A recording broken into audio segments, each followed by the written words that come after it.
Claire Moreau vivait à Lyon, dans un petit appartement aux murs décrépits, où les souvenirs s'entassaient autant que les factures. Elle avait 22 ans, mais ses yeux trahissaient un poids que peu de gens de son âge pouvaient comprendre. Depuis la mort soudaine de sa mère, 3 ans plus tôt, elle s'était consacrée entièrement à son père, Antoine, cloué au lit par une maladie pulmonaire rare et coûteuse. Elle avait abandonné l'université, mis de côté ses rêves de devenir infirmière, et travaillé sans relâche comme serveuse, caissière et parfois même femme de ménage, acceptant toutes les heures supplémentaires qu'on voulait bien lui donner. Mais cela n'avait pas suffi. La dette avait grossi, s'étirant comme une ombre envahissante sur leur vie. Les frais médicaux, les retards de loyer, les emprunts désespérés à des taux usuriers. Elle avait essayé de négocier avec la banque, mais il n'y avait plus rien à faire. L'avis d'expulsion était arrivé par courrier ce matin-là, avec la froideur administrative d'un couperet. D'ici 2 semaines, il n'aurait plus de toit. Assise à la table de la cuisine, les mains tremblantes autour d'une tasse de thé tiède, Claire regardait son père dormir sur le vieux canapé du salon, là où il passait désormais ses journées. Une sensation de vertige l'envahissait. Elle avait échoué. Il lui avait confié sa vie et elle n'avait pas su la protéger. Le téléphone vibra une fois de plus, une nouvelle relance. Elle ne décrocha pas. Ce fut à ce moment précis que quelqu'un frappa à la porte. Claire sursauta. Elle ne s'attendait à personne. En regardant par le Judas, elle aperçut un homme en costume sombre, visiblement pas un voisin ni un agent des services sociaux. Elle ouvrit prudemment. Il se présenta comme maître Lucien de la Tour, avocat au barreau de Paris. Il tenait une mallette en cuir et avait une expression neutre mais polie. « Mademoiselle Moreau, je viens vous faire part d'une proposition. Puis-je entrer ? Ce ne sera pas long. » Elle hésita, mais quelque chose dans son ton la rassura. Elle fit un pas en arrière et le laissa entrer. Il s'assit sans s'imposer, posa sa mallette sur la table et en sortit une chemise épaisse remplie de documents. « Je représente un client étranger, très influent, qui m'a mandaté pour rechercher une personne correspondant à un profil bien spécifique. Il est au courant de votre situation.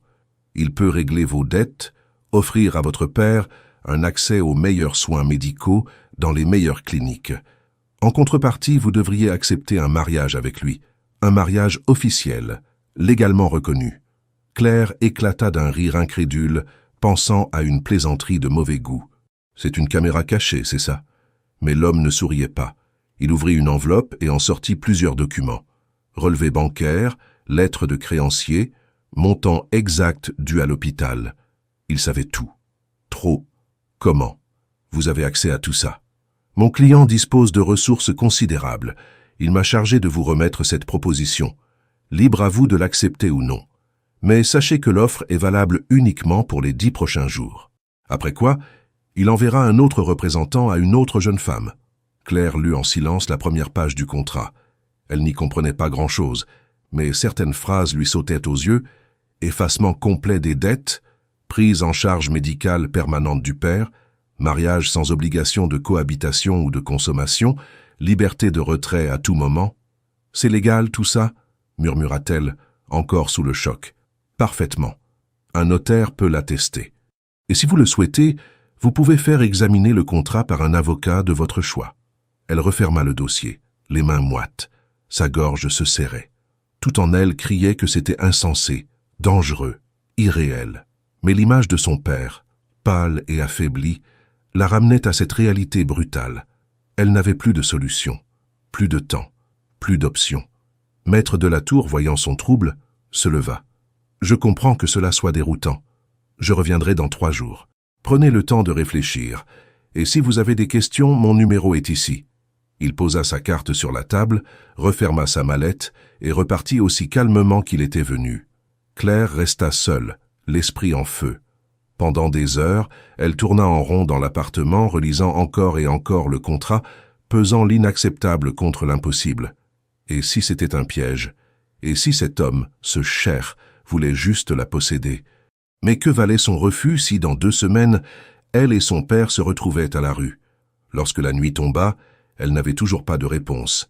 Mais elle savait que la question allait la hanter, jusqu'au jour où il faudrait dire oui, ou tout perdre. Claire passa les 2 jours suivants dans un état de veille étrange, comme suspendue entre 2 mondes. Le matin, elle préparait le petit déjeuner de son père comme si rien n'avait changé. Elle répondait à ses sourires faibles, à ses questions douces, mais derrière chaque geste se cachait une tension silencieuse. Chaque fois que le téléphone sonnait, que le facteur passait ou qu'un bruit sur le palier la faisait sursauter, elle sentait son cœur se contracter. Elle n'avait parlé à personne de la visite de l'avocat. Pas à son père, pas à sa meilleure amie Julie, pas même à elle-même à voix haute, comme si prononcer cette absurdité pouvait la faire devenir encore plus réelle. Pourtant, les documents étaient là, bien réels eux aussi, étalés sur la petite table de la cuisine. Claire les avait lus une dizaine de fois. Chaque mot, chaque clause. Tout y était limpide. Le contrat proposait un mariage avec un homme qu'elle n'avait jamais rencontré. En échange, la totalité des dettes serait réglée, un appartement de standing serait mis à sa disposition et surtout, son père bénéficierait d'un traitement médical privé dans un centre spécialisé avec suivi à domicile, infirmier disponible 24 heures sur 24 et tout ce dont il aurait besoin jusqu'à la fin de sa vie. C'était une promesse démesurée, presque obscène, de confort, de sécurité, de répit. Mais il y avait aussi une étrange liberté dans ce document. Aucune clause ne l'obligeait à des rapports physiques, aucune obligation d'enfant, de fidélité ou de cohabitation prolongée. Il était écrit noir sur blanc que si elle souhaitait partir, elle le pourrait, sans poursuite, sans représailles, sans que les avantages déjà reçus ne soient retirés. Tout semblait conçu pour ne pas l'effrayer, pour la séduire sans brutalité. Et c'était précisément cela qui l'inquiétait. Le troisième jour, à la même heure, Maître de la Tour frappa de nouveau. Claire ouvrit avant même qu'il ne termine son deuxième coup. Elle portait un pull trop grand, les cheveux noués à la hâte et les yeux cernés d'insomnie. « Vous avez réfléchi » demanda-t-il d'un ton neutre. Elle hocha la tête, puis le fit entrer. Il s'assit à la même place que la fois précédente, avec la même précision méthodique. Claire, cette fois, n'attendit pas qu'il sorte quoi que ce soit de sa mallette. « J'ai une question. Pourquoi moi ?» Il leva les yeux vers elle, et pendant une seconde, une lueur d'humanité traversa son regard d'habitude impassible. « Mon client m'a demandé de trouver une femme qui ne soit ni ambitieuse ni intéressée, quelqu'un qui ait connu des sacrifices, la douleur, mais qui ait conservé sa dignité. Nous avons mené des recherches. Vous avez un dossier scolaire brillant, mais vous avez quitté vos études. Vous n'avez aucun casier judiciaire. Vous travaillez depuis l'adolescence. Vous avez refusé l'aide sociale à plusieurs reprises, mais vous vous êtes occupé de votre père sans jamais vous plaindre. Vous êtes rare, mademoiselle Moreau. Et cela, il l'a vu. Claire eut un frisson. Elle ne savait pas si elle devait se sentir flattée ou observée. Il veut une femme comme ça pour épouse. Il veut une présence, une forme de paix peut-être. Je ne peux pas parler en son nom, mais je peux vous garantir que l'offre est sincère et qu'il n'y a aucun piège. Elle se leva, alla jusqu'à la fenêtre et regarda la rue en bas. Les voitures passaient comme si de rien n'était. La vie continuait. Une femme sortait de la boulangerie avec une baguette sous le bras. Un enfant à trottinette zigzaguait entre les passants. Pendant ce temps, elle, Claire Moreau, se retrouvait à considérer un mariage avec un inconnu comme seule porte de sortie. « Si j'accepte, quand devrais-je partir ?» demanda-t-elle sans se retourner. « Demain matin.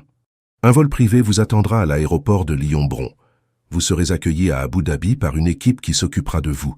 Le mariage civil aura lieu dans 3 jours, dans le respect des lois locales et de vos droits. Vous serez libre de rester ou de repartir à tout moment. La seule chose qu'il vous demande, c'est d'essayer, pas de l'aimer, juste d'essayer. » Elle inspira profondément. C'était vertigineux. Elle sentait qu'un pas de plus la ferait basculer dans une vie dont elle ne connaissait rien. Mais que lui restait-il ici? Une maison qui ne lui appartenait plus, des dettes qu'elle ne pouvait pas rembourser, un père qui souffrait, et aucune lumière au bout du tunnel. Elle avait tenu aussi longtemps qu'elle l'avait pu, mais la réalité avait gagné. « Très bien, » dit-elle d'une voix presque inaudible. « J'accepte. » Maître de la Tour sortit alors un stylo et lui tendit les documents à signer.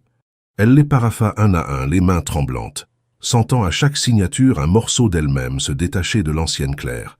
Lorsque le dernier papier fut signé, l'avocat rangea calmement la liasse. « Préparez vos affaires essentielles. Une voiture viendra vous chercher à 6 heures du matin. Le reste suivra par fret diplomatique si nécessaire.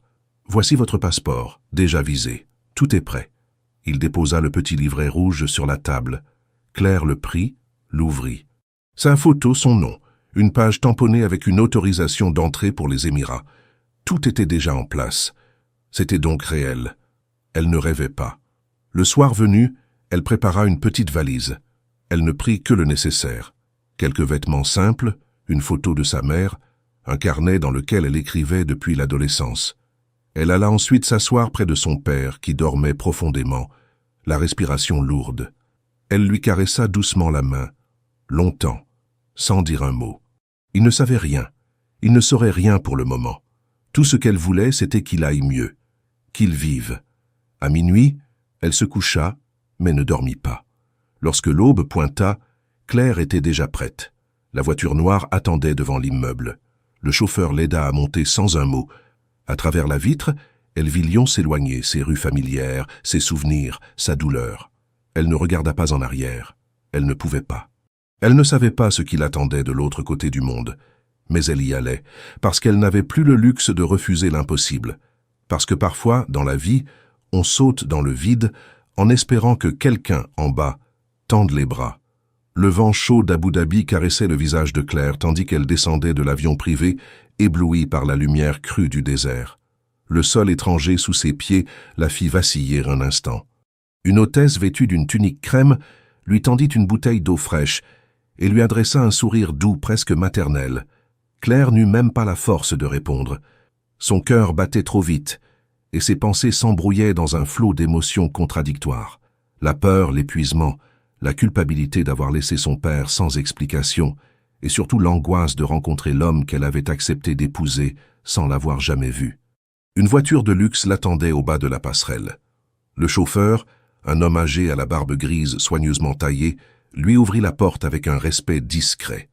À l'intérieur, le cuir beige, la climatisation délicate et la musique classique, jouant à bas volume, formaient un contraste saisissant avec l'agitation intérieure de Claire. Durant le trajet, elle tenta d'apercevoir la ville par la fenêtre. Buildings imposants, palmiers bordant les larges avenues, voitures aux vitres teintées, et cette impression de silence contrôlé, comme si tout ici devait rester dans un ordre parfait. Lorsqu'ils arrivèrent au domaine, un imposant portail de fer forgé s'ouvrit lentement, révélant une allée bordée d'oliviers et de fontaines. Le palais, car il n'y avait pas d'autre mot pour le désigner, se dressait au fond du jardin comme un mirage de marbre et de verre, vaste, élégant, mais étrangement silencieux. Claire descendit de la voiture avec une lenteur prudente, observant chaque détail. Une femme l'accueillit à la porte, vêtue d'une robe longue et fluide, et se présenta comme Leila, responsable du protocole de la maison. Elle parla en français, avec un accent léger mais parfait. « Monsieur Al-Farouk vous recevra dans le jardin d'hiver. Il vous attend. » Claire suivit Leila à travers un couloir aux murs ornés de mosaïques délicates, les pas étouffés par un tapis épais. Elle ne savait pas à quoi s'attendre. Dans sa tête, elle avait imaginé un homme sévère, peut-être arrogant, mu par une culture de domination ou d'apparat. Mais lorsqu'elle entra dans la salle lumineuse donnant sur une serre intérieure, elle fut prise au dépourvu. L'homme debout près d'un fauteuil ne ressemblait en rien à l'image qu'elle s'était construite. Amir Al-Farouk était grand, mais sans imposer. Sa posture droite était calme, presque humble. Il portait une tenue traditionnelle blanche d'une simplicité élégante. Son visage, bien que marqué par quelques rides légères, trahissait une douceur inattendue. Pas de regard perçant, pas de sourire forcé, juste des yeux sombres, profonds, qui la fixèrent avec une attention pure. Claire sentit ses genoux se dérober légèrement sous la surprise. « Bonjour Claire », dit-il en français, avec une voix basse, posée, étonnamment chaleureuse. Elle hocha la tête, incapable de répondre immédiatement. Il s'approcha sans brusquerie, la main tendue. « Je suis Amir, je suis heureux que vous soyez arrivé en sécurité. » Sa poignée de main fut brève, respectueuse, presque distante. Aucun geste déplacé, aucun mot à double sens. « J'espère que le voyage n'a pas été trop fatigant. » Claire retrouva un peu de sa voix. C'était « confortable, merci ». Il sourit, mais sans insister, puis lui fit signe de s'asseoir. Leila apporta du thé à la menthe et disparut discrètement, les laissant seuls. Le silence qui suivit n'était pas pesant, mais suspendu, comme si Amir attendait qu'elle prenne l'initiative. Elle le détailla à la dérobée. Il ne portait pas de montre, pas de bijoux ostentatoires, rien qui trahissait la richesse colossale qu'on lui attribuait. Et pourtant, tout dans son environnement respirait le raffinement. « Je comprends que tout cela soit étrange, dit-il enfin. Je ne veux pas vous brusquer. Ce mariage, je n'en attends rien que ce que vous serez prête à donner. » Claire le regarda avec prudence. « Pourquoi moi ?» Il inclina légèrement la tête, pensif. « Parce que vous êtes différente. On m'a parlé de vous, de votre histoire. J'ai demandé à ce qu'on vous contacte, mais c'est vous qui avez accepté. Vous avez eu le choix. Et je respecte ce choix plus que tout. » Elle sentit une tension se desserrer imperceptiblement dans sa nuque. Il ne mentait pas. Du moins, s'il mentait, il le faisait avec un art si subtil qu'elle ne pouvait le détecter. « On se marie dans 3 jours, » dit-elle, comme pour s'en convaincre elle-même. « Oui, mais d'ici là, je veux que vous vous sentiez libre. Ce palais est à vous. Vous pouvez rester ou partir à tout moment. Il n'y aura aucune pression. Et si après le mariage vous voulez revenir en France, je vous accompagnerai jusqu'à l'aéroport. » Elle le fixa, déconcertée. « Et votre intérêt là-dedans » Il haussa légèrement les épaules. « La solitude n'est pas toujours choisie. Elle s'impose parfois, même aux plus puissants. J'ai assez de richesses. Ce que je cherche, c'est une présence qui ne m'est pas achetée. Je veux que vous soyez ici parce que vous l'avez décidé, pas parce que vous y êtes forcé. » Un silence suivit, long, mais curieusement apaisant. Claire ne savait pas quoi penser. Tout cela semblait trop parfait pour être vrai. Et pourtant, elle ne percevait aucune menace dans ses paroles. Pas d'arrogance, pas de double jeu. « Puis-je visiter les lieux ?» demanda-t-elle, cherchant à rompre cette bulle d'intimité trop soudaine. « Bien sûr. Léla vous accompagnera si vous le souhaitez. Ou seule. Où vous voulez. » Elle se leva. Il fit un pas en arrière, lui laissant tout l'espace. « Merci, dit-elle. Je vais prendre un peu de temps. Prenez tout le temps qu'il faudra, Claire. » Elle quitta la pièce sans se retourner, mais dans sa poitrine, quelque chose avait bougé. Ce n'était pas de la confiance encore, mais ce n'était plus de la peur non plus. Les 3 jours précédant la cérémonie passèrent dans une étrange suspension. Claire s'installait peu à peu dans ce nouveau monde, entre exploration prudente et interrogation constante. Le palais n'était pas froid ni imposant, comme elle l'avait d'abord imaginé. Il regorgeait de petits espaces paisibles, une bibliothèque remplie de livres en plusieurs langues, un patio intérieur où les fontaines chuchotaient à toute heure, une salle de musique contenant un vieux piano désaccordé mais charmant. Léla, toujours présente sans être envahissante, lui expliqua avec une douceur constante les coutumes de la maison, les horaires, les gestes de respect culturel à observer. Jamais Claire ne se sentit forcée. Tout lui était proposé, jamais imposé. Le jour du mariage arriva presque sans qu'elle s'en rende compte. La cérémonie civile, sobre et rapide, se déroula dans un salon officiel du palais. Amir portait une tenue traditionnelle. Elle une robe crème simple, fluide, choisie par elle-même dans un atelier local. Il n'y eut ni fête, ni effusion, ni invité tapageur. 2 témoins, un notaire, quelques signatures. Et ce fut tout. Pas de baiser, pas de promesse d'éternité. Un simple contrat scellé dans un calme presque solennel. Mais quelque chose dans les yeux d'Amir ce jour-là la troubla. Il ne souriait pas comme un homme qui obtenait ce qu'il voulait, mais comme quelqu'un qui respectait ce qu'il venait de recevoir. Le soir venu, Léla lui annonça que le dîner de noces aurait lieu à 20h dans la salle à manger Het. Claire s'y rendit avec une appréhension sourde. Elle n'avait pas mangé de la journée. L'estomac noué, elle ne savait pas si c'était la peur, l'épuisement ou autre chose qu'elle n'osait nommer. Lorsqu'elle entra dans la pièce, elle fut surprise par la simplicité de la scène. Une table pour 2, couverte d'une nappe blanche, quelques bougies, des assiettes en porcelaine fine, et une lumière douce qui baignait la pièce. Amir était déjà là, debout, vêtu d'une chemise noire ouverte au col, sans bijoux, sans montre. Lorsqu'il la vit, il se contenta d'incliner légèrement la tête. « Bonsoir, Claire. »« Bonsoir, » répondit-elle, la voix sèche. Il lui tira la chaise avec un naturel presque désarmant. Lorsqu'elle s'assit, il prit place en face d'elle, et un serveur discret apporta les premières assiettes, une soupe légère, un pain chaud, un plat principal au parfum d'Orient. Aucun vin, bien sûr, juste de l'eau et du thé. Le repas se déroula dans un silence presque total. Amir ne tenta aucune conversation. Il la regardait parfois brièvement, puis baissait les yeux avec une pudeur qu'elle ne comprenait pas encore. Claire mangeait peu, chaque bouchée semblant trop lourde. À plusieurs reprises, elle sentit ses mains trembler. Quand le dessert arriva, une pâtisserie au miel qu'elle n'effleura même pas, elle n'y tint plus. « Pourquoi faites-vous ça » demanda-t-elle brusquement. Il releva la tête, surpris. Ce silence, cette distance, ce calme excessif. On vient de se marier, non? Vous êtes censé, je ne sais pas, vouloir quelque chose. Il la regarda longtemps, sans un mot, puis posa lentement sa cuillère. Je veux que vous soyez bien. C'est tout. Rien ne m'intéresse qui ne vous soit offert volontairement. Elle le fixa, sceptique. Vous attendez quelque chose. Tout le monde attend quelque chose. Je vous ai dit dès le début que vous pouviez partir quand vous le voudriez. Ce n'est pas une menace. C'est un fait. Si vous décidez que cette vie n'est pas pour vous, je veillerai personnellement à ce que votre retour se fasse en sécurité et que votre père continue à recevoir les soins dont il a besoin. Rien ne changera. Elle sentit sa gorge se serrer.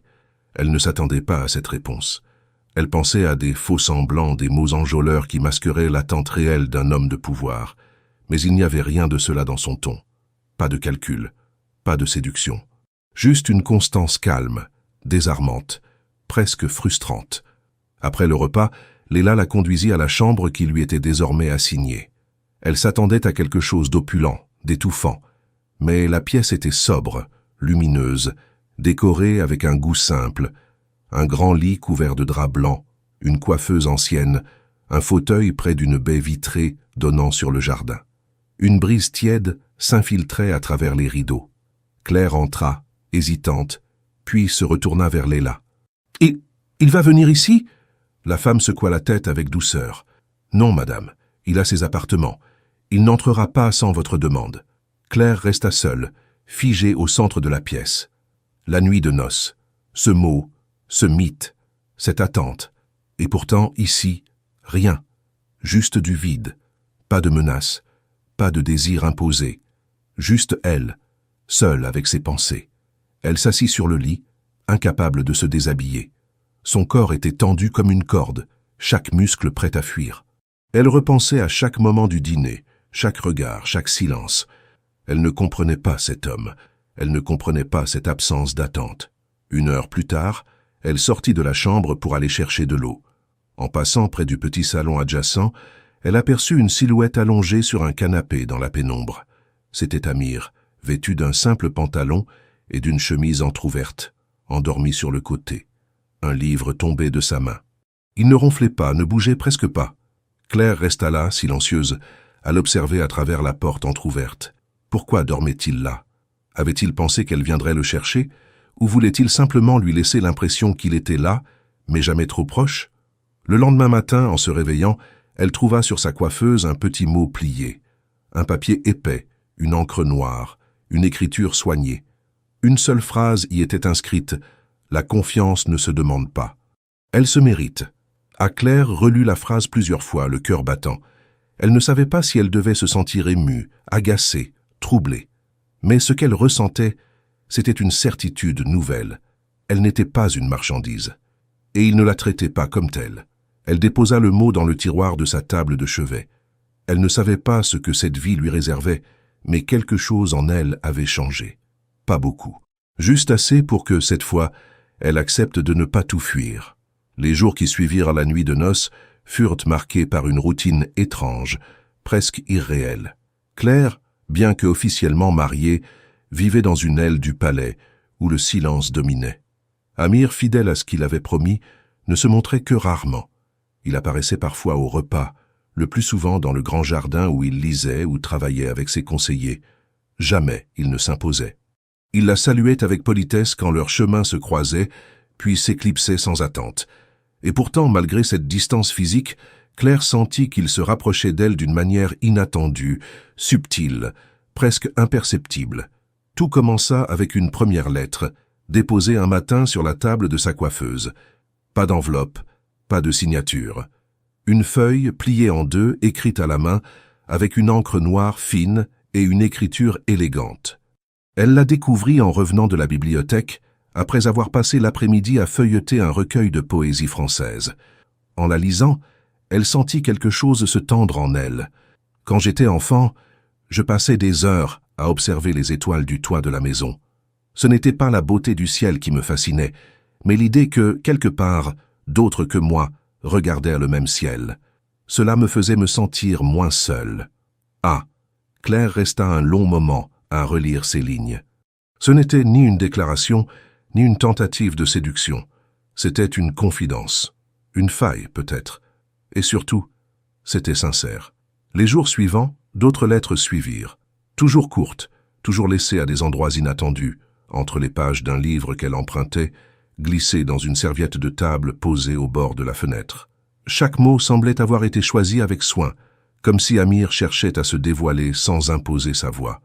Il parlait de son enfance, de sa mère morte trop tôt, d'un père distant et sévère qui lui avait appris le pouvoir mais jamais l'amour. Il racontait sa jeunesse solitaire dans des écoles étrangères, les responsabilités tombées trop tôt sur ses épaules, et cette impression constante d'être observé sans jamais être réellement vu. Le jour où mon père m'a confié la direction de la fondation, il m'a dit « Tu ne dois jamais faire confiance à personne, même pas à toi-même. » J'ai cru qu'il avait raison. Pendant des années, je n'ai fait qu'agir sans jamais sentir. C'est plus facile de régner que de vivre. Ah, Claire, malgré elle, se surprit à attendre ses lettres. Elle n'y répondait pas, mais elle les gardait toutes, les relisait le soir dans son lit, les pliait soigneusement et les rangeait dans une boîte en bois trouvée au fond d'un placard. Ce lien épistolaire devenait un fil entre eux, une manière pour elle d'approcher Amir sans être confrontée à sa présence. Et ce qu'elle lisait modifiait peu à peu l'image qu'elle avait de lui. Derrière la posture sereine se cachait une solitude aussi grande que la sienne.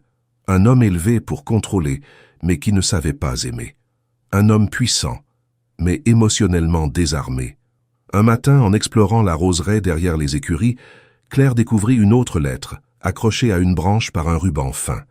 Cette fois, les mots la touchèrent plus profondément qu'elle ne l'aurait cru. « Je n'ai jamais voulu vous effrayer. Je sais que votre présence ici est un choix difficile, mais je veux que vous sachiez que, chaque jour, je respecte ce choix plus que vous ne pouvez l'imaginer. Vous êtes libre, et je vous suis reconnaissant d'exister dans ce lieu où, avant vous, il n'y avait que silence. » Ah, elle resta longtemps là, parmi les fleurs, incapable de bouger. Elle n'était pas naïve. Elle savait que les mots pouvaient mentir, que les gestes pouvaient masquer des intentions cachées. Mais rien dans ces lettres ne sonnait faux. Pas une phrase ne cherchait à la contraindre, à la séduire, à la posséder. Ce n'était pas une parade, c'était une offrande. Une façon pour lui de lui dire « Je suis ici si un jour tu veux venir ». Un soir, en rangeant ses affaires, elle découvrit une dernière lettre, cette fois plus longue. Elle s'assit sur le lit, l'ouvrit avec précaution et la lut d'une traite, les larmes aux yeux. « Je ne dors que rarement la nuit, pas par insomnie, mais parce que le silence me parle. Il m'explique ce que je ne comprends pas dans le jour. Je vous observe parfois, pas comme un homme regarde une femme, mais comme un lecteur regarde un poème. Vous êtes mystérieuse, claire et opaque à la fois. Je ne vous comprends pas, et c'est ce qui me touche. Vous ne jouez pas, vous ne réclamez rien. Vous êtes là, simplement, et cela suffit pour que ce lieu ait un peu moins froid. Je ne vous demande pas de m'aimer, ce serait injuste. Je vous demande seulement de ne pas me fuir, et si un jour vous sentez en vous le besoin de parler, je vous écouterai. Pas comme un mari, pas comme un maître, juste comme un homme qui a encore tout à apprendre. » Claire referma la lettre lentement, le souffle court. Cette fois, elle ne pouvait plus prétendre que cela ne l'atteignait pas. Quelque chose en elle bougeait, se fissurait. Ce n'était pas de l'amour, pas encore, mais ce n'était plus du rejet. Et surtout, pour la première fois, elle sentait qu'elle existait aux yeux de quelqu'un pour ce qu'elle était, et non pour ce qu'on attendait d'elle. Ce soir-là, elle descendit dîner dans la salle à manger principale. Amir était déjà là. Elle s'assit en silence, comme toujours. Mais à la fin du repas, au lieu de se lever immédiatement, elle resta un moment puis murmura presque timidement « Merci pour vos mots ». Il releva les yeux, surpris, mais ne dit rien. Il se contenta de hocher la tête, comme si ce simple remerciement valait toutes les réponses. Ce fut leur premier échange direct depuis des jours. Bref, mais lourd de sens. Et dans ce petit silence, cette fois, il n'y avait ni malaise, ni peur. Seulement une promesse discrète que quelque chose lentement était en train de naître. Depuis plusieurs jours, une routine apaisante s'était installée entre Claire et Amir. Ce n'était pas une proximité faite de gestes ou de confidences murmurées, mais un équilibre délicat entre la présence et la distance. Ils se croisaient souvent dans les jardins, partageaient parfois un repas dans un silence paisible, et surtout, ils échangeaient des regards où s'écrivait, à défaut de mots, un début de confiance. Claire n'avait plus peur de le croiser. Elle n'évitait plus les pièces où il pouvait se trouver. Elle s'habituait, sans même s'en rendre compte, à ce rythme fait d'attention discrète et de silence respecté. Elle se sentait écoutée, même lorsqu'elle ne parlait pas. Un après-midi, Leila vint la trouver alors qu'elle lisait dans la véranda. Elle lui annonça que le cheikh recevrait des invités importants le soir même et que sa présence était souhaitée au dîner. Claire fut saisie par une brève hésitation. Depuis son arrivée, elle n'avait rencontré que peu de gens et tous faisaient preuve d'une discrétion presque excessive. L'idée de devoir paraître, sourire, répondre à des questions, l'angoissait plus qu'elle ne voulait l'admettre. Leila, sans insister, lui proposa de choisir parmi plusieurs tenues préparées par les couturiers de la maison. Claire opta pour une robe bleu nuit, sobre, élégante sans être ostentatoire, assortie d'un châle léger. Rien dans sa tenue ne criait l'opulence, mais tout respirait une élégance silencieuse qui lui ressemblait. Lorsque Claire entra dans la grande salle à manger ce soir-là, son regard fut immédiatement attiré par l'ampleur du lieu. Une longue table, éclairée par des lustres finement sculptés, des invités en habits traditionnels ou en costume occidental, une ambiance calme mais animée par de nombreuses discussions feutrées. Amir, debout à l'entrée, vint à sa rencontre dès qu'il la vit. Il ne la toucha pas, ne la prit pas par le bras, mais la salua avec un regard qui disait clairement qu'il était heureux de la voir là. « Je suis honoré que vous soyez venue, Claire. » Elle hocha simplement la tête, puis il lui désigna sa place à sa droite. Ce simple geste, l'avoir placée près de lui, sans pour autant la mettre au centre de l'attention, lui permit de se détendre un peu. À table, on parlait plusieurs langues. Arabe, anglais, parfois français. Les conversations portaient sur l'économie, les œuvres sociales, les partenariats culturels. Claire écoutait attentivement, découvrant un autre visage d'Amir. Il était respecté, profondément. Pas seulement parce qu'il était riche ou puissant, mais parce qu'il parlait avec calme, n'interrompait personne et posait des questions pertinentes, sincères. Il ne cherchait pas à briller. Il construisait, mot après mot, une atmosphère où chacun se sentait écouté. Ce fut en observant cela que Claire sentit, pour la première fois, naître une forme d'admiration. Elle avait vu en lui un homme prudent, réservé, presque distant. Ce soir, elle voyait un homme capable de fédérer, de faire parler les autres avec bienveillance. Il n'imposait pas. Il suscitait. Il ne flattait pas. Il valorisait. Mais ce qui la toucha le plus, ce ne fut pas ce qu'il disait aux autres, mais la façon dont il se comportait avec elle. Jamais il ne la mit en avant pour se glorifier d'avoir une épouse étrangère. Jamais il ne la força à parler. À plusieurs reprises, elle surprit des regards posés sur elle, parfois curieux, parfois interrogateurs. Mais Amir, chaque fois, détournait doucement les conversations lorsqu'il sentait que Claire pouvait être mal à l'aise. Il ne répondait pas à sa place. Il ne la protégeait pas comme une chose fragile, mais comme une personne dont la liberté d'être devait être respectée. Et puis, il y eut ce moment, celui qu'elle ne pourrait plus oublier. Alors qu'un des invités évoquait un souvenir de jeunesse, une anecdote drôle, tout le monde éclata de rire. Claire aussi sourit. Qu'au même moment, elle leva les yeux vers Amir. Il riait doucement lui aussi, mais dès qu'il croisa son regard, il détourna aussitôt les yeux, presque avec pudeur, comme s'il ne voulait pas l'envahir par sa propre joie.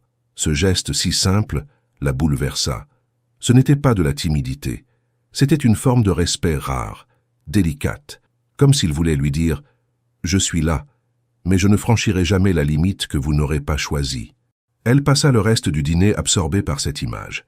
Les discussions se poursuivaient autour d'eux, les plats s'enchaînaient, le vin coulait pour ceux qui en buvaient, mais elle restait fixée sur ce simple détail.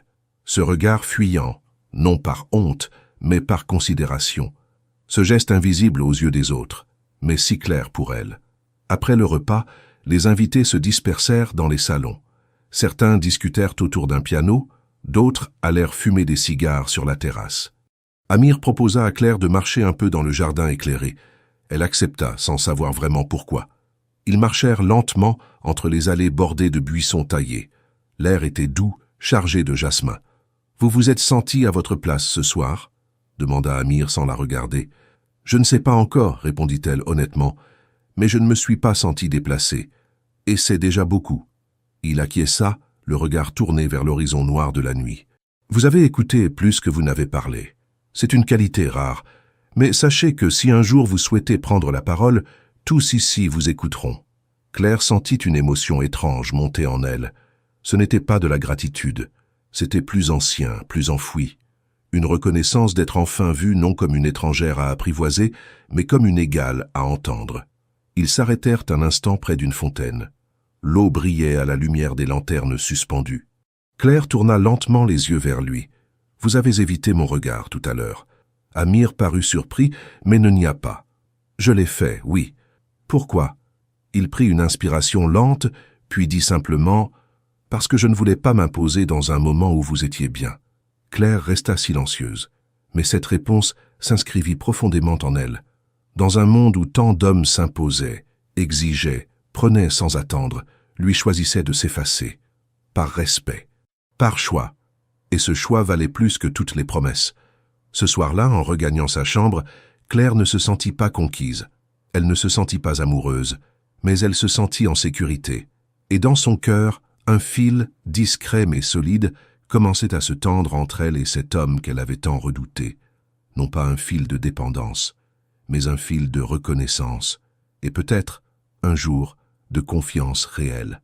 Le lendemain du dîner, Claire se leva avec une étrange sensation au creux de la poitrine. Elle n'était pas agitée ni oppressée, mais quelque chose avait changé. Depuis son arrivée à Abu Dhabi, elle avait vécu en retenue, observant, évaluant, attendant peut-être de découvrir le piège dissimulé derrière la courtoisie parfaite. Mais le dîner de la veille avait fissuré ses défenses. Pas par les mots prononcés, mais par les silences respectés, les regards détournés au bon moment, les gestes mesurés qui l'avaient rassurée sans qu'elle le réalise pleinement. Et c'était cette confiance discrète, presque imperceptible, qui lui donnait ce matin-là une forme d'élan nouveau. Elle ne planifia pas ce qu'elle allait faire. Rien ne fut prémédité. Ce fut en croisant Leila dans la cour intérieure, alors qu'elle allait vers la bibliothèque, que les mots sortirent presque sans y penser. « Ça, savez-vous si Amir est libre cet après-midi » Leila, sans laisser paraître la moindre surprise, répondit avec son calme habituel. « Il sera dans les jardins vers 16 heures, comme souvent à cette heure-là. » Claire hocha la tête, remercia, puis continua son chemin. Ce n'était pas une décision révolutionnaire, pas une déclaration. Elle ne voulait pas bouleverser leur équilibre. Mais pour la première fois, elle ressentait le besoin non pas d'attendre qu'il vienne vers elle, mais de franchir elle-même quelques pas. Non pas pour lui faire plaisir, mais parce qu'elle voulait, sincèrement, apprendre à le connaître sans ses filtres. À 16 heures précises, elle marcha jusqu'au jardin. L'air tiède de la fin d'après-midi baignait les allées d'une lumière dorée. Elle portait une robe légère, ses cheveux remontés en un chignon simple. Lorsqu'elle aperçut Amir, assis sous une pergola recouverte de jasmin, un carnet ouvert sur ses genoux, elle s'arrêta un instant, juste pour l'observer. Il écrivait, concentré, sa main avançant lentement sur le papier. Ce n'était pas un homme en représentation, pas un milliardaire exhibant sa fortune. C'était un homme seul, plongé dans ses pensées. Elle s'approcha doucement. « Je peux m'asseoir » Il releva les yeux, visiblement surpris, puis se leva aussitôt pour lui tirer une chaise. « Bien sûr, c'est votre jardin autant que le mien. » Elle s'installa. Le silence les enveloppa un moment, mais cette fois, il n'était ni pesant ni gêné. Il avait la texture d'un échange en attente, d'une possibilité. « Vous écrivez souvent » demanda-t-elle en désignant le carnet. « Le plus souvent possible. Ce n'est pas toujours bon, mais cela me fait du bien. Ce sont des lettres, des journaux, des idées, un peu de tout, des réflexions, des souvenirs, des choses que je n'ose pas dire à voix haute. » Elle sourit, touchée par l'honnêteté de sa réponse. « Vous m'avez écrit beaucoup de choses. Je ne voulais pas envahir votre espace, mais je voulais que vous sachiez qui je suis. Sans masque. Vous ne portez pas de masque, Amir. » Il la regarda, surpris, et ce fut la première fois qu'elle l'appela ainsi, sans distance, sans protocole. Il ne répondit pas, mais son regard s'adoucit. « J'aimerais marcher un peu, dit-elle. Vous venez ?» Il acquiesça sans un mot, rangea son carnet et l'accompagna le long de l'allée principale. Ils marchèrent côte à côte, lentement, en silence d'abord, puis la parole vint naturellement. Claire lui posa des questions simples, humaines. Ce qu'il aimait manger, s'il avait des amis proches, comment il passait ses journées. Il répondait avec une sincérité sans ostentation. Il parlait peu de ses affaires. beaucoup plus de sa passion pour l'architecture ancienne, de son attachement au désert, de ses souvenirs d'enfance, de sa mère, de la mère qu'il allait voir parfois en secret pour se sentir libre. « Vous ne parlez jamais de votre père, dit-elle à un moment. Il baissa les yeux, prit une inspiration. Il a été une présence imposante. J'ai longtemps cru qu'il m'avait tout donné, mais avec le temps, je réalise qu'il m'a aussi volé certaines choses. La douceur, la spontanéité, la capacité d'aimer sans se méfier. Ils continuèrent de marcher sans se regarder, mais un lien nouveau se formait, fait de confidences partagées et de silences sincères. Le vent se leva légèrement, soulevant les feuilles mortes et les effluves de fleurs. Claire sentit son châle se défaire de ses épaules. Il glissa au sol. Elle se baissa pour le ramasser, mais Amir fut plus rapide. Il se pencha, ramassa le tissu, puis sans un mot le lui remit en place sur les épaules. Il ne toucha pas sa peau. Ses gestes furent de précis, respectueux, presque rituels. Mais dans cette simplicité, Claire sentit une chaleur inattendue. Elle le regarda, légèrement troublée, puis dit dans un souffle « Vous avez des gestes si mesurés, parce que je ne veux pas vous faire peur. Et si je n'avais plus peur ?» Il la fixa, et pour la première fois, son regard s'attarda dans le sien. Pas de manière intrusive, mais avec une intensité tranquille, profonde. Alors je continuerai à respecter vos rythmes, mais je serai heureux de vous savoir moins méfiante. Ils restèrent ainsi un moment dans le jardin doré par le soleil couchant. Puis Claire reprit la marche. Ils ne parlèrent plus, mais quelque chose d'essentiel avait été dit. Une barrière était tombée, sans fracas, sans déclaration. Ce soir-là, dans sa chambre, Claire relut certaines lettres qu'elle avait rangées soigneusement. Mais cette fois, elle ne les lut pas avec distance. Elle les relut avec la mémoire fraîche de leur promenade, du timbre de sa voix, du regard franc qu'il lui avait offert. Et lorsqu'elle ferma les yeux, elle ne pensa pas à la femme vendue à un homme inconnu, ni à la fille accablée par la dette. Elle pensa à une femme qui avait eu le courage de faire un pas vers l'inconnu, et qui, pour la première fois depuis très longtemps, ne le regrettait pas. Le matin suivant le dîner solennel, Leila vint trouver Claire dans la véranda lumineuse du palais pour lui annoncer qu'une visite l'attendait au-delà des grandes portes de la propriété. Ils iraient ensemble à un orphelinat soutenu par la fondation de son mari. Claire accepta, un mélange de curiosité et d'appréhension nouant son ventre. Elle ne savait rien du passé d'Amir, sauf quelques mots glissés dans les lettres. Enfance difficile, solitude, une vie d'ombre malgré les fastes, mais elle n'imaginait pas que ce matin-là, tout cela deviendrait concret, brut, humain.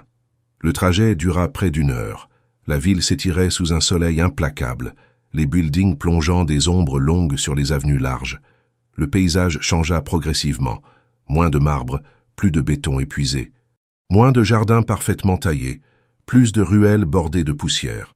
Quand ils arrivèrent, l'orphelinat se dressait modestement, entouré d'un grillage simple, peints à la hâte, balançant doucement sous le vent chaud. Des rires d'enfants, des voix entremêlées de joie et de cris, s'échappèrent des fenêtres sans vitres. L'endroit respirait la précarité plus que l'abandon, un refuge pour ceux que le monde avait oubliés. Un groupe d'enfants jouait dans la cour de terre battue.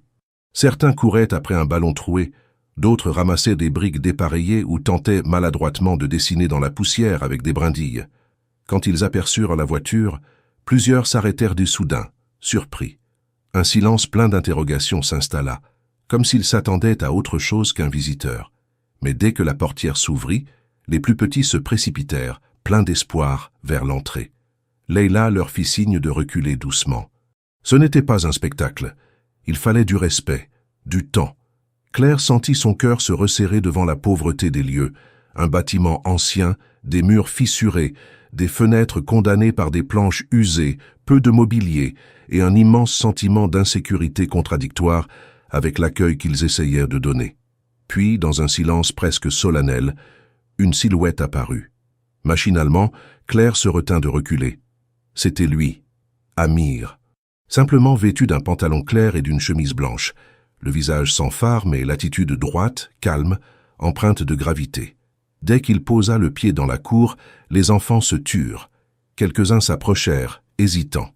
Il baissa les yeux, s'agenouilla doucement et tendit la main vers une petite fille au visage sale, les cheveux emmêlés, les yeux larges et méfiants.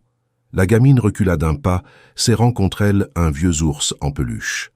Avec une douceur infinie, comme si ce geste ne coûtait rien, il murmura « Salut, tu veux jouer avec moi ?» Un silence pesant. Puis l'enfant, après un long instant, tendit la main.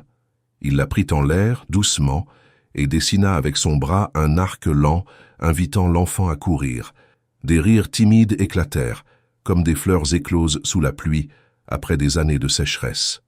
Les autres enfants, intrigués, grimpèrent sur les murs, regardant avec fascination cet homme qui ne portait ni bague, ni montre, ni bijoux, qui ne se présentait pas comme un sauveur ou un patron, mais comme un homme ordinaire, capable de se baisser, toucher le sol, regarder des yeux d'enfant. Aucun chant de noblesse, aucun geste de supériorité, juste de l'humanité simple. Quand la surprise laissa place à l'émotion, Claire sentit les larmes lui monter. Elle pensa à elle, à Lyon, à sa maison menacée, à son père malade. Elle pensa à tous les visages anonymes d'enfants qu'elle n'avait jamais vus, mais que la dette, la pauvreté, la maladie pouvaient précipiter dans l'ombre. Dans cet orphelinat, elle vit la fragilité humaine à nu, et en même temps, l'espoir ténu qu'un geste sincère pouvait offrir. Après un long moment, un des responsables vint s'approcher. Il salua Amir avec respect, comme on salue un bienfaiteur, mais sans exagération. Une trentaine d'enfants furent rassemblés dans une petite cour intérieure, où les attendant quelques bancs de bois, un seau d'eau claire, des morceaux de pain simple. Le responsable invita les visiteurs à s'asseoir, les enfants autour. La chaleur collait à la peau, les murs suintèrent la poussière, mais les enfants riaient, mangeaient avec avidité, partageaient entre eux un pain trop dur, quelques gouttes d'eau, et la dignité retrouvée d'un après-midi où quelqu'un s'intéressait à eux. À la fin du repas, imprévisible pour Claire, un garçon d'environ 10 ans s'approcha d'elle. Il la regarda droit dans les yeux, comme s'il pesait le poids de son regard.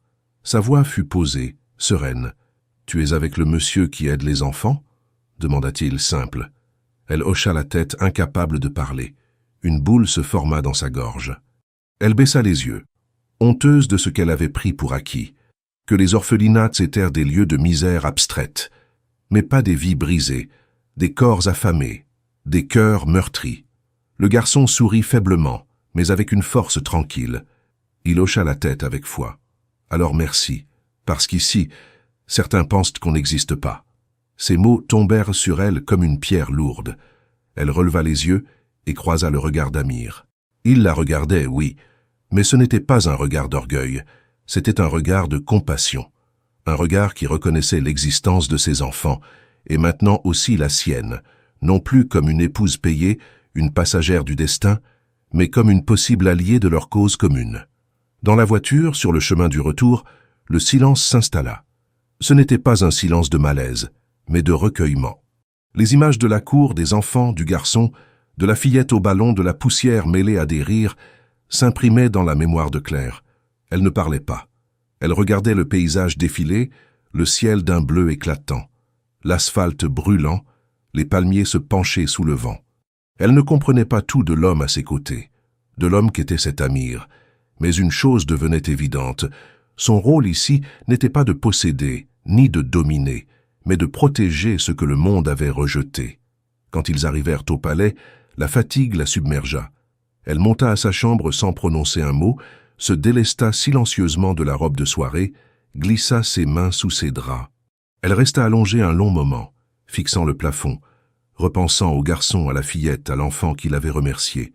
Une colère douce monta en elle, colère contre le destin, contre l'injustice, contre les regards qui ignorent les enfants comme s'ils n'étaient qu'un poids. Et dans cette colère, une résolution muette se forma. Si elle allait vivre ici, ce ne serait pas comme une prisonnière dorée. Elle serait utile. Elle veillerait. Elle apporterait sa part de dignité à ceux qui n'en avaient plus. Le lendemain, au petit déjeuner, elle ne dit rien. Mais lorsqu'elle croisa le regard d'Amir, celui-ci y lut quelque chose qui n'était ni peur, ni gratitude, ni soumission. Il y lut un début de complicité, un respect partagé pour ce passé brisé, et une volonté commune de reconstruire, non pour l'apparence, mais pour l'humanité. Depuis la visite à l'orphelinat, un silence nouveau habitait Claire. Non pas celui de la peur ou de la méfiance, mais celui du poids de ce qu'elle avait vu, de ce que cela avait révélé en elle. Elle ne se contentait plus d'exister dans le palais, de se promener dans les jardins ou de lire dans les salons paisibles.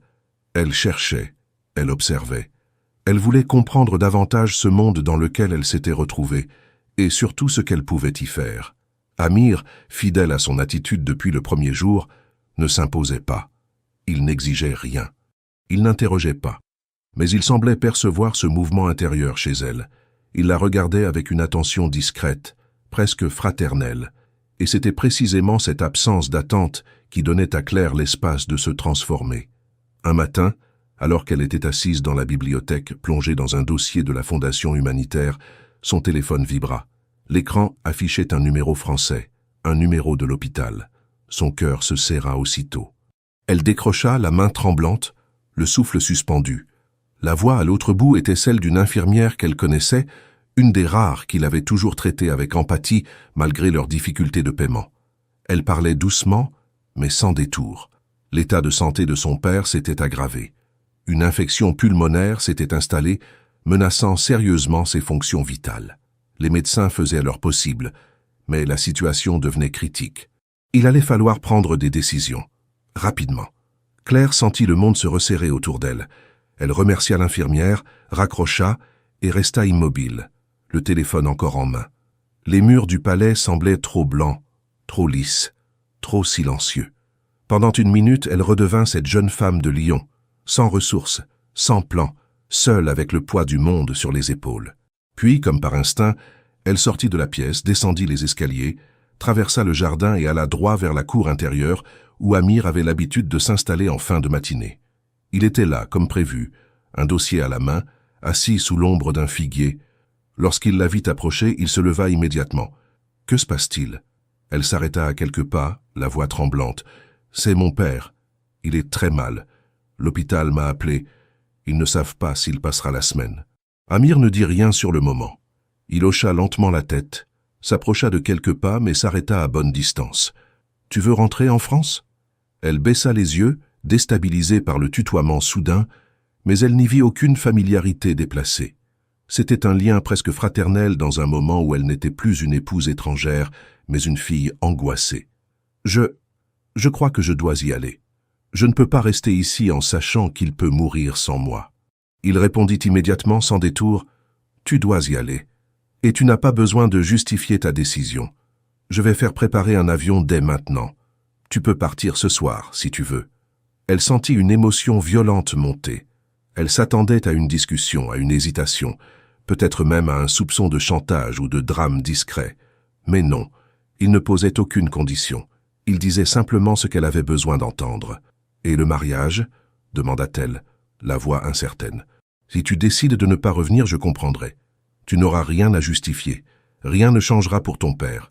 Les soins, les ressources, tout continuera.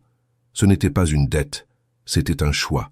Et je respecterai le tien, quel qu'il soit. » Cette phrase la frappa de plein fouet, non seulement pour ce qu'elle disait, mais pour la manière dont il la disait. Claire sentit les larmes monter, cette fois irrépressibles. Elle tourna les talons sans ajouter un mot, les yeux brouillés, le cœur en miettes. Elle prépara ses affaires rapidement.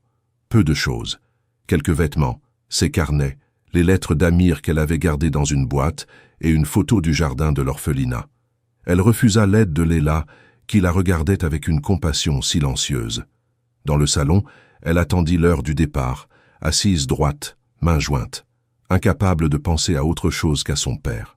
Amir entra peu avant le moment prévu. Il ne portait pas de costume officiel, juste une chemise claire et un pantalon de lin. Dans sa main, il tenait une petite enveloppe. « Ce n'est pas une lettre d'adieu, » dit-il en lui tendant. « C'est juste un souvenir pour le voyage. » Elle prit l'enveloppe, la serra sans l'ouvrir. Elle n'avait pas les forces. « Tu seras à l'aéroport dans moins d'1 heure. Un de mes hommes t'y accompagnera. Le pilote a déjà le plan de vol. » Claire acquiesça. Elle voulut dire quelque chose, mais les mots restèrent coincés. Alors elle se contenta de murmurer « Merci, pour tout. » Il baissa légèrement la tête, comme une révérence discrète. « Reviens si tu le veux. Ne reviens pas si tu ne peux pas. Mais sache que tu n'as jamais été une obligation, Claire. Jamais. » Elle partit sans se retourner. Dans la voiture, elle serra l'enveloppe contre elle.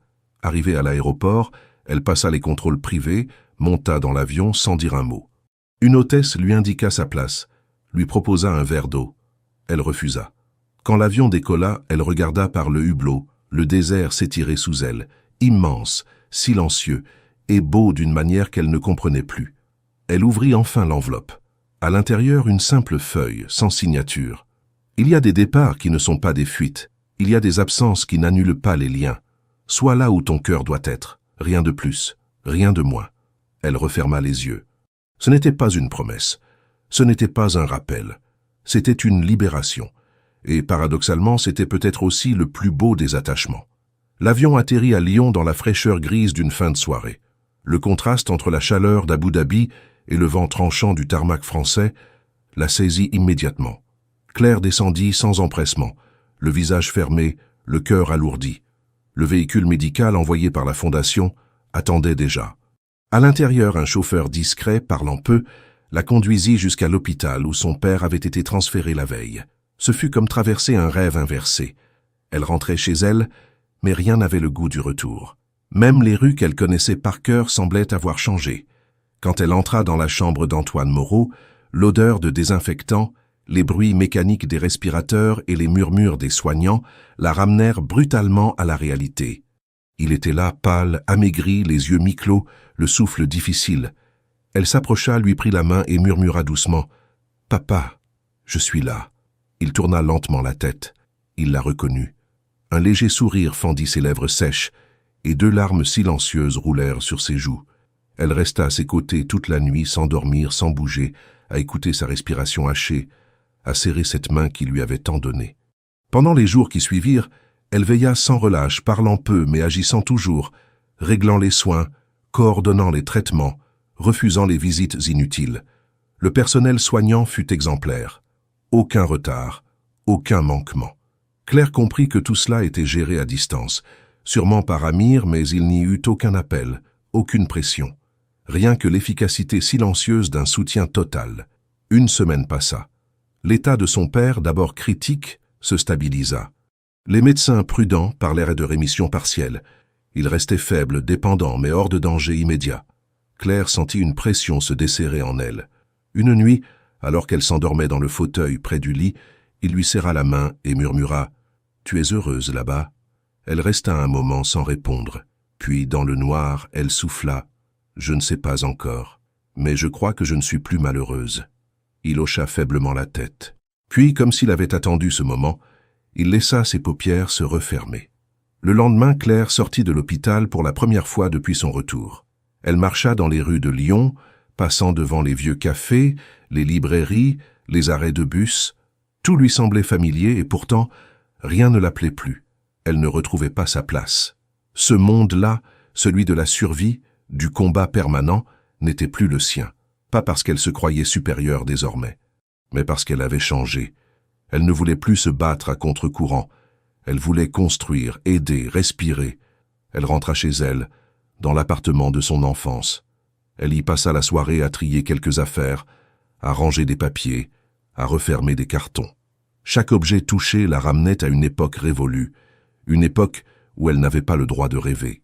Dans la chambre de sa mère, elle trouva une vieille boîte métallique contenant des photos, des lettres et un carnet de notes. Elle le feuilleta doucement. À l'intérieur, elle lut une phrase, écrite d'une main fine et reconnaissable. « Un jour, tu partiras, Claire. Tu ne fuiras pas. Tu choisiras. Et ce jour-là, tu deviendras femme. » Elle s'effondra sur le lit, le carnet serré contre elle. Les larmes coulèrent, longues, silencieuses, mais ce n'était plus de la douleur. C'était une libération. Le matin suivant, elle appela Léla.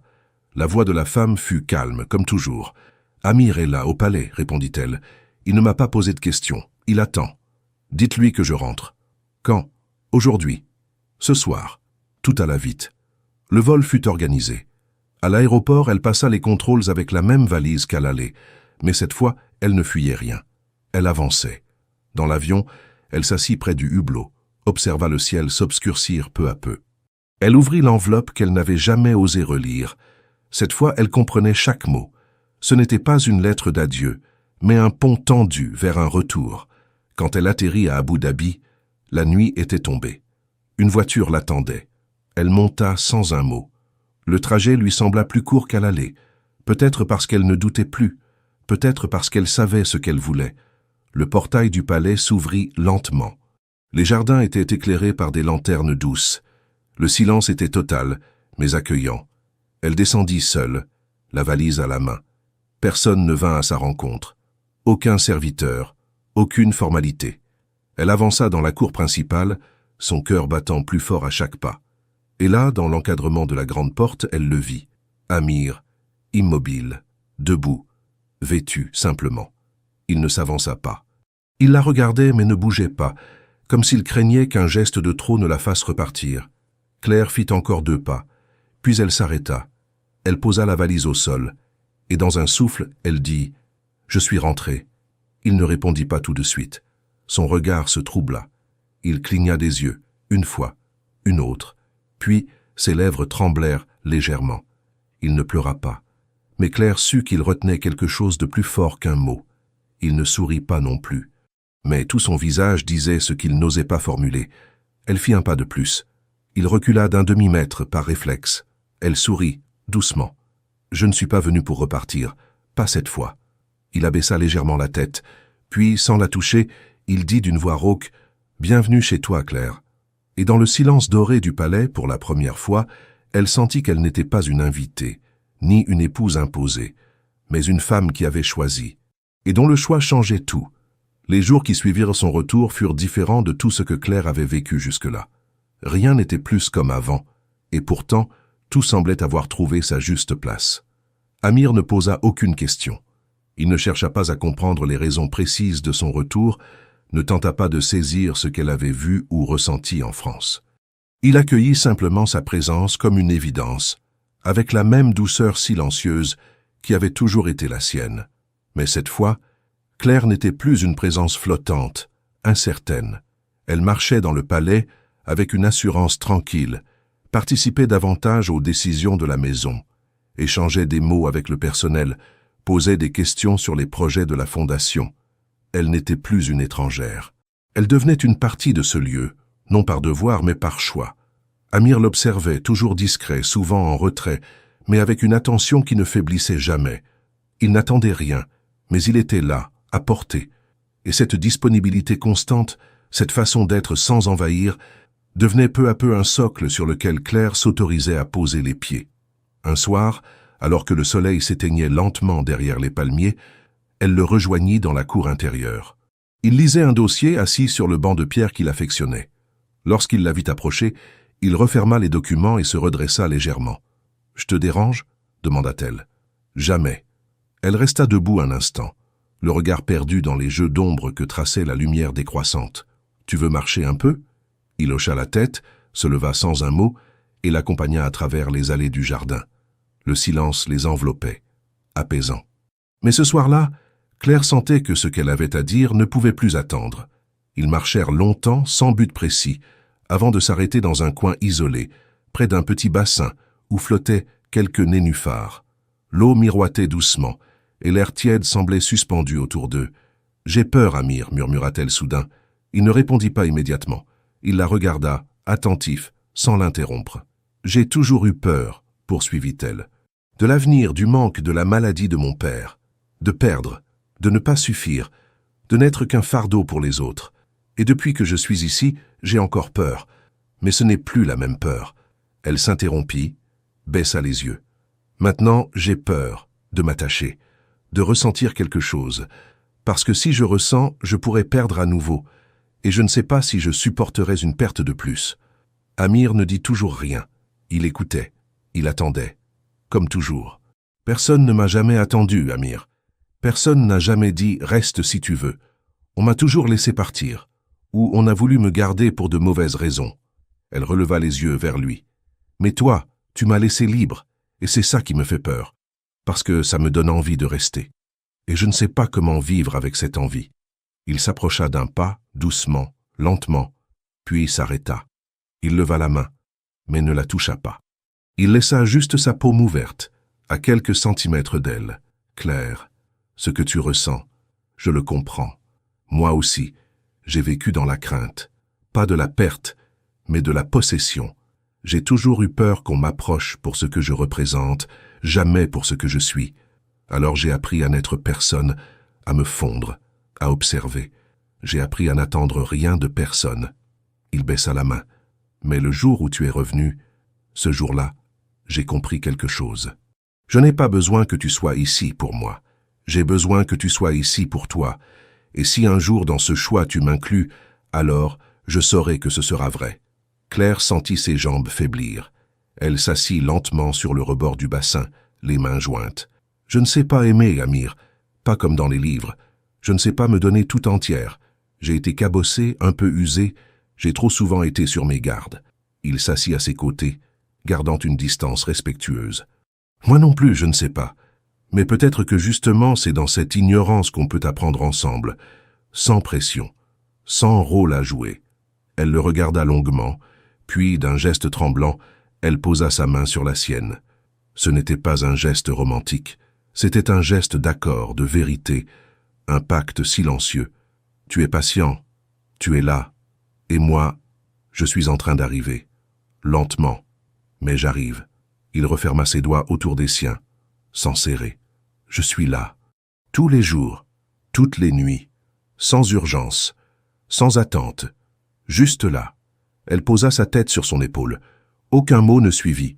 Ils restèrent ainsi, dans le demi-silence du soir, le monde autour d'eux devenant flou, lointain. Il n'y avait ni serment, ni aveu éclatant. Mais il y avait une vérité essentielle posée entre eux. L'envie d'essayer, l'envie d'être là, ensemble, sans condition. Ce soir-là, Claire ne dormit pas dans l'angoisse, ni dans le doute.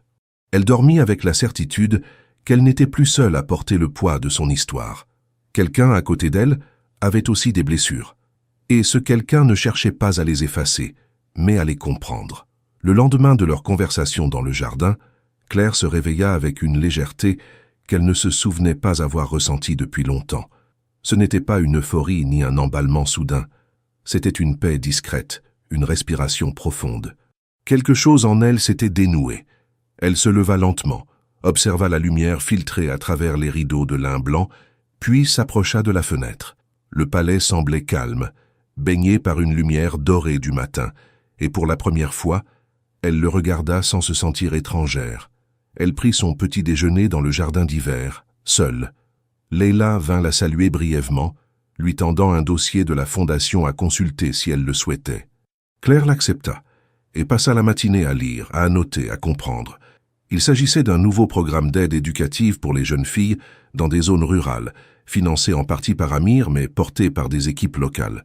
C'était concret, bien structuré, profondément humain. Elle sentit une admiration nouvelle pour le travail silencieux qu'il menait depuis des années, sans en parler, sans se glorifier.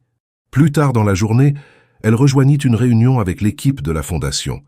Amir était là, bien sûr, mais il ne prit pas la parole immédiatement. Il l'écouta, comme toujours. Et lorsqu'elle exprima une idée sur l'amélioration de l'accès aux soins pour les mères isolées, il la regarda non pas avec surprise, mais avec reconnaissance. Il ne l'avait jamais freinée. Il attendait simplement qu'elle trouve sa voie.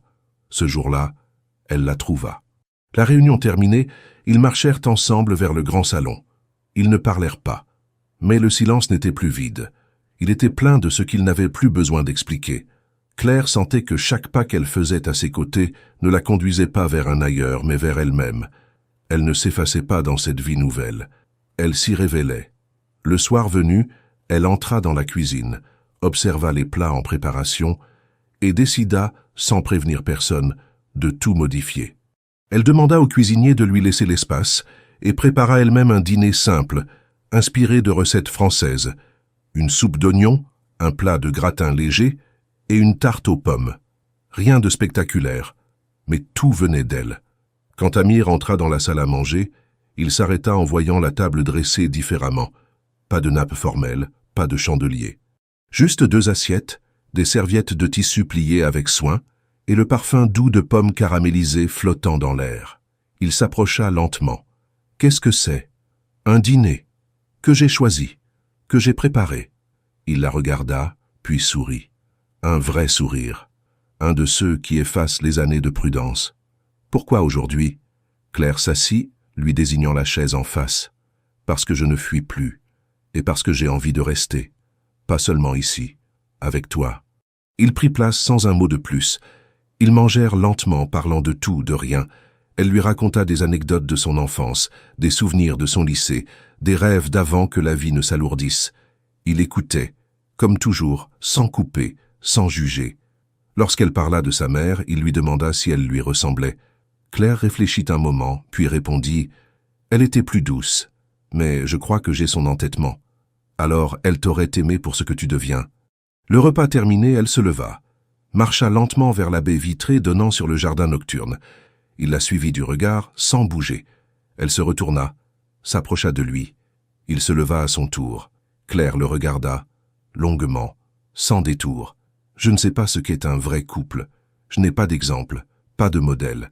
Mais je sais ce que je ne veux plus, avoir peur d'exister dans les yeux de quelqu'un. Il ne répondit pas. Il l'écoutait, le regard ancré dans le sien. Et toi, dans ton regard, je me vois. Pas comme une femme à séduire, ni à protéger, ni à contrôler, mais comme quelqu'un de vivant. Il fit un pas vers elle, lentement, toujours sans la toucher. Alors reste vivante avec moi. Pas pour moi, mais ici, ensemble. Un jour après l'autre. Elle sourit. Pour la première fois, un sourire entier qui ne se cachait pas derrière une prudence. Aujourd'hui, je choisis de rester. Pour toi, pour moi, pour nous. Il ne dit rien. Il ouvrit simplement les bras. Elle s'en approcha. Et cette fois, ce fut elle qui décida. Elle posa ses mains contre sa poitrine, sentit son souffle, son rythme calme. Puis elle l'embrassa. Un baiser sans urgence, sans appréhension. Un baiser qui disait « Je suis là, enfin ». Ils restèrent longtemps ainsi, dans la pénombre douce du salon, à partager un silence nouveau. Ce n'était plus un silence de protection. C'était un silence habité, plein de promesses. La peur s'était dissipée. Le doute avait cédé la place à la confiance. Et dans cette confiance naissait enfin le désir, non pas de posséder, mais de construire. Ce soir-là, Claire comprit que l'amour, le vrai, ne surgit pas comme un feu. Il se tisse lentement, au fil des gestes retenus, des paroles sincères, des silences respectés. Et que parfois le plus grand courage n'est pas de partir, mais de rester. Le mois suivant fut une métamorphose douce et progressive. Le palais, autrefois perçu par Claire comme un décor figé et étranger, se transforma en un espace vivant. Elle ne se contentait plus d'y vivre, elle l'habitait. Elle en connaissait les allées, les pièces calmes, les recoins de silence, les lieux de lumière. Les couloirs n'étaient plus des passages, ils devenaient des repères. Et dans chaque pièce, dans chaque geste quotidien, se dessinait peu à peu une forme d'intimité sereine entre elle et Amir. Leur relation n'était pas spectaculaire, pas faite de gestes excessifs ni de promesses gravées dans le marbre, mais elle était solide, construite sur l'écoute, sur les regards partagés, sur les responsabilités acceptées ensemble. Claire s'impliquait activement dans la fondation, assistait aux réunions, proposait des idées, visitait les centres de soins. Elle n'était plus la femme du Cher aux yeux des autres. Elle était claire, présente, compétente, engagée. Amir, de son côté, n'avait rien changé à sa manière d'être. Il restait discret, respectueux, et plus que jamais attentif à ne pas empiéter sur l'espace de Claire. Mais dans son regard, dans sa posture, il y avait quelque chose de nouveau, une paix rare, une forme de joie tranquille qui ne cherchait pas à s'afficher, mais qui irradiait. Il n'était plus un homme seul dans un palais trop vaste. Il était un homme avec une partenaire, pas une ombre à ses côtés, une présence pleine. Un matin, en consultant les nouvelles, Claire reçut un appel de la clinique de Lyon. La voix au bout du fil était joyeuse, presque excitée. Son père allait mieux, bien mieux. L'infection avait disparu, et les spécialistes estimaient qu'un retour à domicile était envisageable. Elle écouta longuement, émue, puis raccrocha et resta silencieuse, les yeux fixés sur les lignes de lumière projetées par les stores. Elle descendit au salon, trouva Amir dans la véranda, un livre ouvert sur les genoux. Elle s'approcha, lui prit la main et dit simplement « Je veux aller le chercher ». Il referma le livre sans un mot, puis hocha la tête. « Tu veux que je t'accompagne ?»« Non, je veux lui montrer que je vais bien, et que je peux le ramener cette fois, non pas dans la maison de Lyon, mais chez moi. » Elle quitta Abu Dhabi 3 jours plus tard. Cette fois, ce n'était pas un départ en urgence ni un vol dicté par la peur. C'était une décision sereine. Elle arriva en France, salua les infirmières qui l'avaient soutenu dans les moments les plus difficiles et alla chercher son père à la clinique. Lorsqu'il la vit entrer, il sut immédiatement. Il ne demanda rien. Il ne fit aucun commentaire. Il ouvrit simplement les bras et elle s'y glissa, comme une enfant qui retrouve sa place. Ils voyagèrent ensemble dans un confort discret. Claire s'occupa de chaque détail. Et quand ils arrivèrent au palais, sous le soleil déclinant, ce fut elle qui ouvrit les portes, qui guida son père à travers les allées, qui lui montra la chambre préparée avec soin, les coussins à la française, les livres préférés placés sur la table de nuit. Il regardait tout cela avec des yeux surpris, parfois émus, mais ne posait aucune question. Lorsqu'il rencontra Amir, ce fut dans le jardin, sous une pergola ombragée. Les deux hommes se saluèrent avec une politesse digne, presque solennelle. Mais pas de tension, pas de suspicion. Juste deux hommes qui savaient ce qu'était la souffrance et qui reconnaissaient en l'autre quelqu'un de sincère.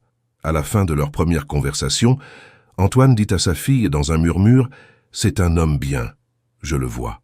Les jours passèrent, puis les semaines. Antoine s'adapta lentement à sa nouvelle vie. Il lisait beaucoup, parlait avec les infirmiers locaux, se lia d'amitié avec Leila. Claire, elle, continuait d'évoluer. Elle riait plus souvent. Elle dormait mieux. Elle avait retrouvé l'appétit, non seulement pour la nourriture, mais pour la vie. Elle n'attendait plus que quelque chose tombe. Elle construisait. Un matin, alors que la chaleur était douce et que l'agitation du palais semblait suspendue, Amir entra dans la pièce où elle consultait des rapports de la fondation. Il s'approcha, déposa devant elle une petite boîte de bois sombre. Elle leva les yeux, intriguée. Il ne dit rien. Elle ouvrit. À l'intérieur, une alliance, simple, en or mat, aucune pierre, aucune inscription. Elle le regarda, le souffle suspendu. « Tu veux que je la remette ?» Il répondit doucement. « Non, je veux que nous la choisissions à nouveau, ensemble. Pas parce que nous avons signé un contrat, mais parce que nous avons construit quelque chose. Pas pour apaiser un destin, mais pour sceller un avenir. » Elle ne dit rien tout de suite.